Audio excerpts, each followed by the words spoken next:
नमस्कार, आदाब, सत श्री अकाल, जय भीम, जोहार। मेरा नाम है नवीन कुमार।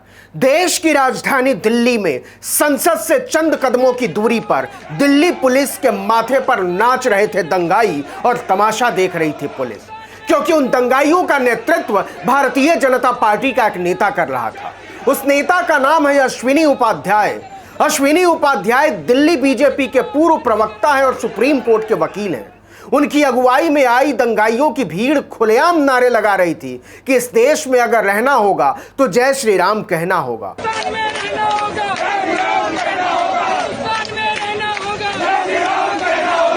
और जब वो काटे जाएंगे तो राम राम चिल्लाएंगे। भाजपा नेता के नेतृत्व में यह टुकड़े टुकड़े गैंग खुलेआम जंतर मंतर पर नाच रहा था। मुसलमानों के आराध्यों का नाम लेकर उन्हें काटने की धमकी दे रहा था। मजाक देखिए, भारत के संविधान के चीथड़े उड़ाकर रख देने वाले इस मार्च को नाम दिया गया था भारत जोड़ो आंदोलन। हद यह है कि दंगाइयों ने नेशनल दस्तक के एक संवाददाता अनमोल प्रीति तक को नहीं छोड़ा। देश की संसद से कुल 375 मीटर की दूरी पर उसे दंगाइयों ने धमकी दी कि अगर जय श्री राम नहीं बोलोगे तो हम तुम्हें देश के बाहर खदेड़ देंगे। नहीं फिर जय श्री राम बोल दे ये बात। या तो इससे बाहर जाओ देश से, नहीं तो रहना होगा तो बोलना पड़ेगा। यहाँ पे रहना होगा तो बोलना पड़ेगा। बोल दे ये बात। सुनोगे ही नहीं,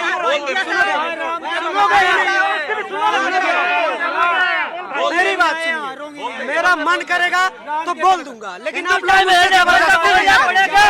जबरदस्ती आप लोग मत बुलवाइए। मैं कह रहा हूँ, मैं जबरदस्ती आप लोग मत बुलवाइए। अब आप लोग इतने सारे लोग घेर के मुझसे कहेंगे कि तुम जय श्री राम बोलो तो मैं नहीं बोलूंगा। क्या थी बीच में फंस रहा था? जय श्री राम क्यों नहीं बोला बता? इनका रिकॉर्ड कर, मैं मीडिया चैनल से दरख्वास्त करूंगा कि इस आदमी को ये सांप्रदायिक फैला रहा है, इसको बाहर निकाल दिया। देखिए, अब इनका कहना मैं ना मानूं, अच्छा मैं आपका कहना ना मानूं तो मैं गलत। एक एक का चेहरा पहचान सकते हैं आप, हर एक का वीडियो है, लेकिन क्या मजाल कि दिल्ली पुलिस उन्हें छू भी ले, उसकी हिम्मत नहीं। दिल्ली पुलिस के माथे पर चढ़कर नाच रहे थे दंगाई और दिल्ली पुलिस के सिपाही खड़े होकर इस नाच का आनंद ले रहे थे। ऐसा लग रहा था जैसे इन दंगाइयों को दिल्ली पुलिस का भी समर्थन हासिल है।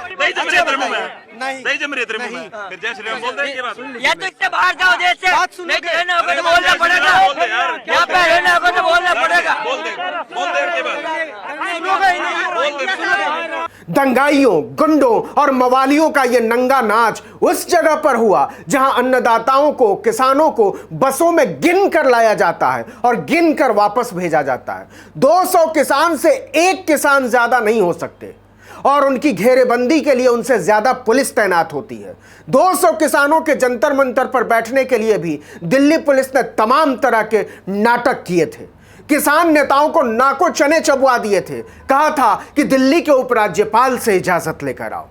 लेकिन उसी दिल्ली पुलिस के माथे पर दंगाई चढ़कर नाचते हैं और वो उफ तक नहीं करती। दिल्ली पुलिस के उन्हीं बांकरों की हवा सरक गई थी दंगाइयों, मवालियों, गुंडों की नंगई पर।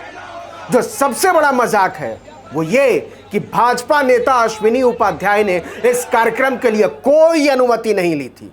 जब संसद का सत्र चल रहा हो तब तो जंतर मंतर पर वैसे भी बहुत सख्ती होती है, अनुमति के बावजूद किसी भी हंगामे पर धड़ाधड़ पुलिस पहुंच जाती है।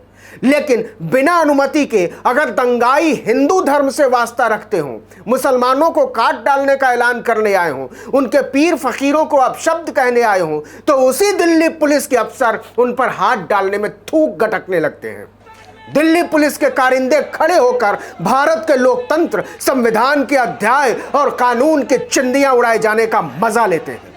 आप कार्रवाई की बात छोड़ दीजिए, एफआईआर तक दर्ज नहीं हुई है, किसी को अभी तक पकड़ा नहीं गया है, जैसे वो सारे लोग पुलिस के मेहमान थे और उसकी निगरानी में भारत का उत्थान करके वापस चले गए बेचारे।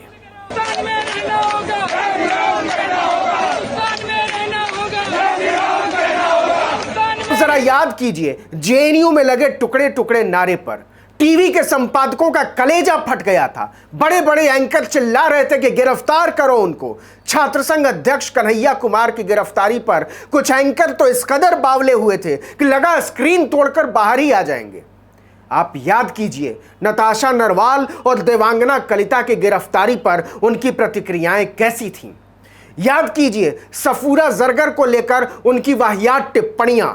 उन्हीं पत्रकारों, चैनलों, एंकरों और संपादकों का रुख देखिए दिल्ली की संसद के सामने भारत के टुकड़े टुकड़े कर देने के ऐलान पर। ऐसा लगता है जैसे यह उनका पारिवारिक मामला है और इस पर बात करने की कोई जरूरत नहीं है। कोई नहीं चीख रहा कि दिल्ली पुलिस अगर दंगाइयों के साथ नहीं है तो वो उसके माथे पर चढ़कर नाच कैसे रहे थे। कोई नहीं पूछ रहा कि दिल्ली के दंगाई पकड़े क्यों नहीं गए। कोई हेडलाइन नहीं चला रहा कि दिल्ली के लफंगे कब पकड़े जाएंगे। कोई कार्यक्रम नहीं बन रहा कि दिल्ली में दंगाइयों का नंगा नाच दिल्ली पुलिस के दामन पर लगा दाग। कोई नहीं।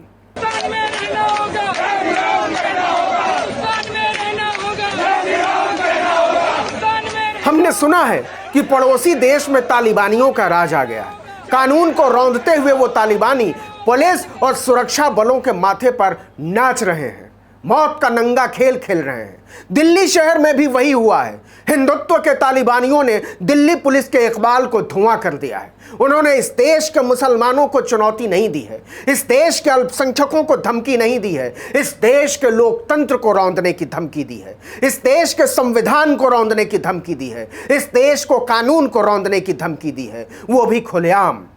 उनकी हिम्मत देखिए। भारत के सुप्रीम कोर्ट, भारत की संसद और दिल्ली पुलिस मुख्यालय के बीचों बीच खड़े होकर चिल्ला रहे थे कि हम इस मुल्क की स्वतंत्रता के अर्थों को तहस नहस कर देंगे। और न पुलिस की हिम्मत हो रही कार्रवाई की, न सरकार की, न कानून की।